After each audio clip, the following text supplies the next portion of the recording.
اور پھر یہ کہہ دیا اللہ جی نے کہ اس دعا کے بعد میں لکھ دوں گا رحمتیں اپنی خاص متقیوں کے لیے اور زکوٰۃ دینے والوں کے لیے اور ان کے لیے جو اس نبی پر ایمان لائیں گے اور اس کا اتباع کریں گے.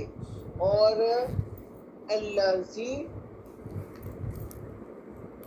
اس کی نشانیاں تورات اور انجیل میں واضح موجود ہیں. یہ بات اسی لیے کہی گئی نا کہ اہل کتاب ہی سب سے پہلے انکار کرنے والے ہو گئے جبکہ ان کے پاس سب نشانیاں موجود تھیں. تو ان کو تو چاہیے تھا سب سے پہلے ایمان لے آتے کہ یہ ساری نشانیاں تو ہماری کتابوں پر موجود ہیں. اب سوچئے اگر ان کا ایمان تورات پر ہوتا یا انجیل پر ساری نشانیاں موجود تھیں تو پھر کس بات نے ان کو ایمان لانے سے روکا؟ وہ بات یہ تھی کہ ہماری نسل سے کیوں نہیں ہے. یہ کیسے ہو گیا کہ حضرت یعقوب کی نسل سے نکل کر بنی اسرائیل کو معزول کر کے اللہ جی نے نبوت کا منصب بنی اسماعیل میں شفٹ کر دیا. ہم نہیں مانتے یہ بات، یہ ضرور فرشتوں سے کوئی غلطی ہو گئی. پھر اللہ جی نے وضاحت کی کہ فرشتے غلطی نہیں کرتے، جو کوئی دشمن ہے فرشتوں کا تو پھر رب اس کا دشمن ہے. آگے اللہ جی کہہ رہے ہیں یہ نبی یامرہم ان کو حکم دے گا بالمعروف اچھی بات کا، وینہاہم ان کو روکے گا عن المنکر غلط بات سے، برائیوں سے، وَيُحِلُّ لَهُمُ الطَّيِّبَاتِ اور حلال باتیں طیب ان کو بتائے گا. یعنی وہ جو حلال باتیں ساری ہیں وہ چیزیں ان کو واضح کر دے گا، ان کو کھول دے گا. اب کچھ چیزیں بنی اسرائیل کی شرارتوں کی وجہ سے حرام کر دی گئی تھی اور یہ ہم نے اس کا ذکر سورہ نساء میں پڑھا بھی تھا. تو اب یہ نبی امی جو آئے ہیں نا ایسی تمام بندشیں اٹھا دیں گے، تمام پاکیزہ چیزوں کو ان کے لیے حلال کر دیا جائے گا. وَيُحَرِّمُ عَلَيْهُمُ الْخَبَائِثَ اور جو خبائث ناپاک گندی چیزیں ہیں ان کو حرام کر دیں گے. کون بتا دیں گے؟ حرام اور حلال کا اختیار تو پورا اللہ جی کے پاس ہے، لیکن وضاحت نبی کرتے ہیں. وَيَدْعَوْا عَنْهُمْ اور اتار دیں گے ان سے إِصْرَاهُمْ وہ بوجھ، یعنی آگے چلنے پھر کرتے ہیں. وَالْأَغْلَالَ الَّتِي وہ توق جو ان کے گردنوں میں ہیں، کانت علیہ ان کے اوپر پڑے. اب جو نبی آئے ہیں وہ اچھی بات کا حکم دیں گے، بری بات سے روکیں گے اور تمام پاکیزہ چیزوں کو حلال کریں گے اور جو ناپاک چیزیں ہیں ان سے ان کو بتائیں گے، واضح کریں گے اور ان سے بوجھ اتار دیں گے ان غلط چیزوں کا، اور ان کا توق جو ان کی گردن میں پڑے ہوئے ہیں اس لیے ہٹا دیے جائیں گے. اب ہمیں یہ دیکھنا ہے کہ یہ بوجھ کون کون سے ہیں، یہ جو گردنوں میں پڑے ہوئے طاق ہیں یہ کون سے ہیں اور خبائث کون سے ہیں جو نبی صلی اللہ علیہ وسلم نے اتار دیے. تو جو خود ساختہ رسومات پابندیاں مثلاً بڑا گوشت نہیں کھانا یاد ہوگا آپ کو کہ حضرت یعقوب نے اپنی کسی بیماری کی وجہ سے اوپر حرام کر دیا تھا، تو جب مسلمانوں کو اس کی اجازت ملی تو وہ اعتراضات کرتے تھے، اور کچھ اور ایسی چیزیں جو انہوں نے جان بوجھ کر اپنے اوپر حرام کر لی تھی۔ اب کچھ ایسے رسم و رواج، پابندیاں جو پہل تو عمراء وزراء اور ایک علی کلاس میں ہوتے ہیں، پھر آہستہ آہستہ غربت پر ان کی چھاپ لگ جاتی ہے، اور نہ چاہتے ہوئے بھی ان کو ان کے اندر نمود و نمائش کے لیے، یا جیسے اس کی مثال میں ایسے دیتی ہوں کہ ہمارے ہاں جو ہمارے معاشرے میں چیزیں رائج ہیں کہ موت کے اوپر پہلے دن یا دوسرے دن دیکھے پا کے کھانا کھلانا، یہ میرے دین میں کہیں نہیں کہا گیا، صرف یہ کہا گیا کہ جو شریک غم لوگ ہوں آپ ان کو کھانا کھلا دیجیے۔ اب اس کو آپ اگر گاؤں وغیرہ میں جائیں اور مختلف جگہوں پہ دیکھیں تو بہت برے طریقے سے کہ قرضے اٹھا کے 40واں کیا جا رہا ہے، یا قرضہ اٹھا کے سوئن کی رسم ادا کی جا رہی ہے۔ تو یہ ساری جو رسومات ہیں یہ جہالت کی رسومات تھیں، اور نبی صلی اللہ علیہ وآلہ وسلم جہالت کی تمام رسومات کے بوجھ کو اتارنے کے لیے آئے تھے۔ یہ ہم نے دیکھا۔ عقائد باطلہ جو نظام ہے اس کے بوجھ سے نجات دلا دیں گے نبی، اور عدل اور قسط کا نظام قائم کریں گے، یہ کہا جا رہا ہے۔ اچھا، ڈاکٹر صاحب کہتے ہیں کہ میری ایک کتاب ہے نبی اکرم صلی اللہ علیہ وآلہ وسلم سے ہمارے تعلق کی بنیاد، اگر آپ اس کو پڑھیں تو بہت فائدہ ہوگا۔ اب آ رہی ہے اس تعلق کی بنیاد جو ہمارا نبی سے ہے وہ کیا ہے۔ فَالَّذِينَ آمَنُوا بِهِ، جو لوگ آپ صلی اللہ علیہ وآلہ وسلم پر ایمان لائیں گے۔ اب دو شرائط ہیں، ایمان کے دو تقاضے ہیں۔ پہلی بات ہے اطاعت، اور دوسری بات ہے محبت۔ دونوں ساتھ ساتھ ہوتے ہیں، اور اس میں عبداللہ بن عمر جو ہے وہ کہہ رہے ہیں رسول اللہ نے ارشاد فرمایا لا یؤمن احدکم حتی یکون ہواہ تبعا لما جئت بہ۔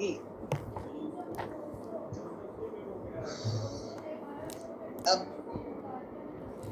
نہ کوئی مومن اس وقت تک ہو سکتا ہے جب تک اس کی خواہش نفس تابع نہ ہو جائے اس کے جو میں لایا ہوں، یعنی قرآن کے۔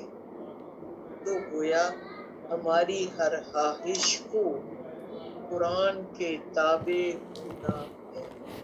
قرآن نے جس سے منع کر دیا اس سے منع ہو جانا ہے، اور قرآن نے جو ہم کو دے دیا اس سے راضی ہو جانا ہے، خوش ہو جانا ہے۔ دوسری حدیث جو ہے وہ حضرت انس بن مالک روایت کرتے ہیں، وہ کیا کہتے ہیں لا یؤمن احدکم حتی اکون احب الیہ من ولدہ وولدہ والناس اجمعین۔ میں تمہارا ایمان اس وقت تک، یعنی کوئی بھی شخص پکا مومن اس وقت تک نہیں ہو سکتا جب تک اسے میں محبوب تر نہ ہو جاؤں اس کے باپ بیٹے اور تمام انسانوں سے۔ تو گویا ایمان کا تقاضا محبت ہوئی، محبت، اتباع، تعظیم اور مدد، یہ چار چیزیں ایسی ہیں جو نبی صلی اللہ علیہ وآلہ وسلم کے ایمان کا تقاضا کرتی ہیں، اور ہمیں ان چاروں چیزوں میں رہنا ہے۔ ایسا نہیں ہے کہ ہم نے محبت میں میلاد کو کرا دیا اور اتباع میں ہم نماز کا راستہ ہی بھول گئے۔ تو گویا ایک کوئی چیز پکڑ کے اختلافات میں اور یہ جو ہوتے ہیں فرقے، ان میں نہیں جانا، بلکہ محبت کرنی ہے تمام انسانوں سے بڑھ کے،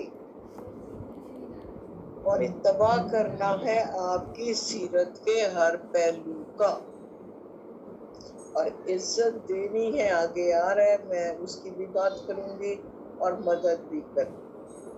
وہ کیا ہے؟ وَعَزَرُوهُ، آپ کی تعظیم کریں گے ہم، یہ ہمارے ایمان کا تقاضا ہے۔ وَنَصَرُوهُ، اور ہم ان کی مدد بھی کریں گے۔ اب پہلا جو بات ہے وہ یہ ہے کہ محبت اور ادب تعظیم یہ ساتھ ساتھ چلتے، ادب پہلا تقاضا ہے محبت کے تقاضے، تو ادب نہیں تو آپ کس طرح اتباع کر سکتے ہیں؟ نہیں کر سکتے۔ تو پھر بات یہ ہے کہ جہاں کہیں نبی صلی اللہ علیہ وآلہ وسلم کا نام مبارک سنائی دے تو بے ساختہ زبان پر درود و سلام آ جائے۔ آپ صلی اللہ علیہ وآلہ وسلم کے فرمان سامنے آنے پر ہمیں دلائل میں نہیں جانا۔ مثال کے طور پر دو لوگ آپس میں کسی بات پر جھگڑا کر رہے ہیں، آپس میں آرگیو کر رہے ہیں، ایک دوسرے کو دلائل دے رہے ہیں، یہ بات ہے، یہ بات ہے۔ ایک بندہ کہتا ہے حضور صلی اللہ علیہ وآلہ وسلم کی یہ حدیث مبارکہ ہے اس کے بارے میں، تو سننے والے کو اس کے بعد کوئی نہیں حق کہ وہ آگے بولتا چلا جائے۔ اس وقت یہ کہنا کہ یہ حدیث ضعیف ہے، تم نے کہیں غلط کیا ہے، یا آگے اور زبان چلاتے جانا، یہ بالکل غلط۔ ڈاکٹر اسرار یہ کہتے ہیں جب آپ کو کوئی نبی صلی اللہ علیہ وآلہ وسلم کی بات کہہ دے کہ انہوں نے یہ فرمایا ہے، تو تحقیق کرنا یا مزید باتوں میں جانا یا وہ بعد کی بات ہے، اس وقت آپ کو خاموش ہو جانا ہے۔ یہ ہماری تربیت کا حصہ ہے کہ جب بھی آپ کو کوئی نبی صلی اللہ علیہ وآلہ وسلم کی حدیث سنا کر قائل کرنا چاہے تو وقتی طور پر آپ کو خاموش ہو جانا ہے، پھر بعد میں آپ تحقیق کریں، جو مرضی کریں۔ اگلی بات ہے وَنَصَرُوهُ، اب یہ کیا ہے؟ ان کی مدد ہم کیسے کر سکتے ہیں؟ جب وہ موجود تھے تو اس دور میں تو لوگ کر سکتے تھے بنفس نفیس، آج ہم اس کو کیسے لیں گے؟ اس ضمن میں ہمیں دیکھنا یہ ہے کہ آپ صلی اللہ علیہ وآلہ وسلم کا مشن کیا تھا۔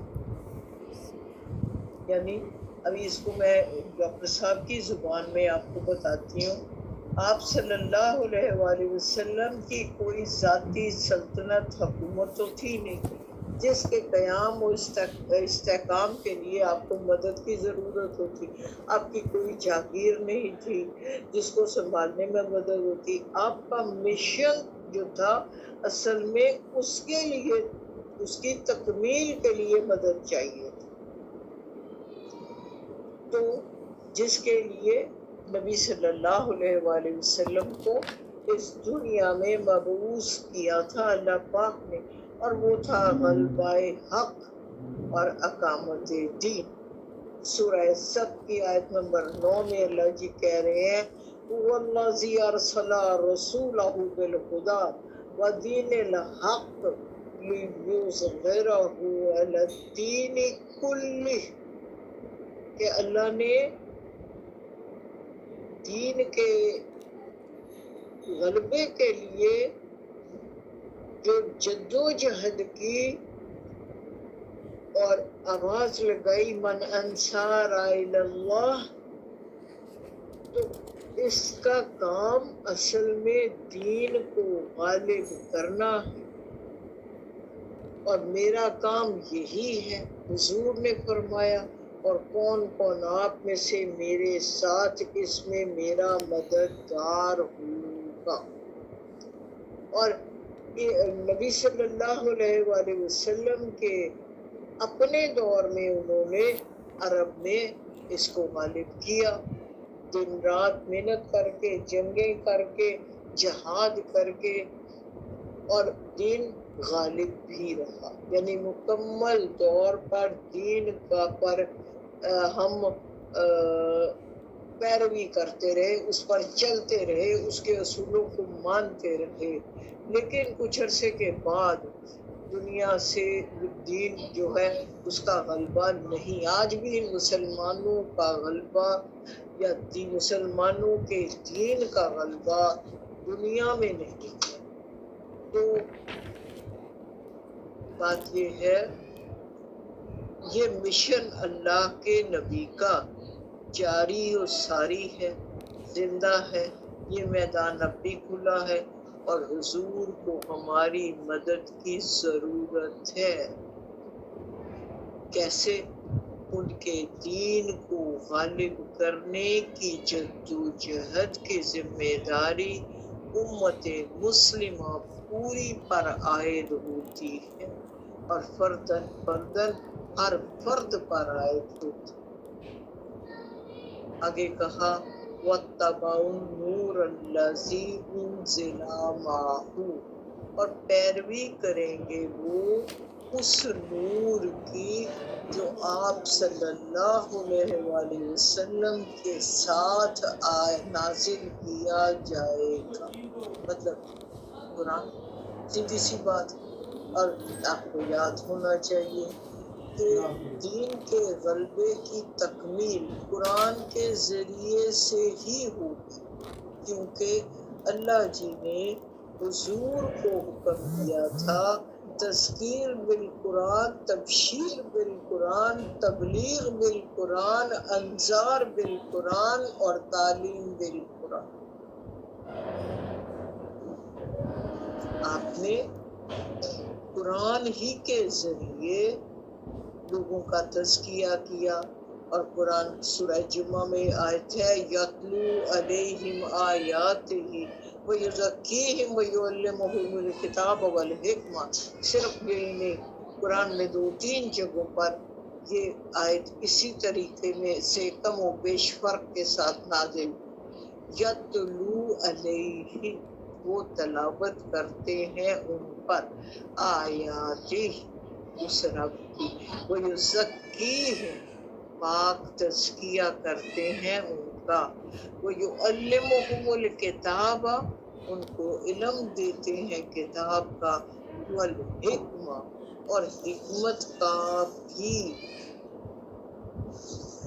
تو آج اس غالب دین کو کرنے کے لیے قرآن کو پڑھنے، سمجھنے، اس کے حقوق ادا کرنے، اس سے انذار، اس سے تذکیر، اس سے تبشیر اور تبلیغ، یہ ساری چیزیں قرآن ہی کے ذریعے ممکن ہیں،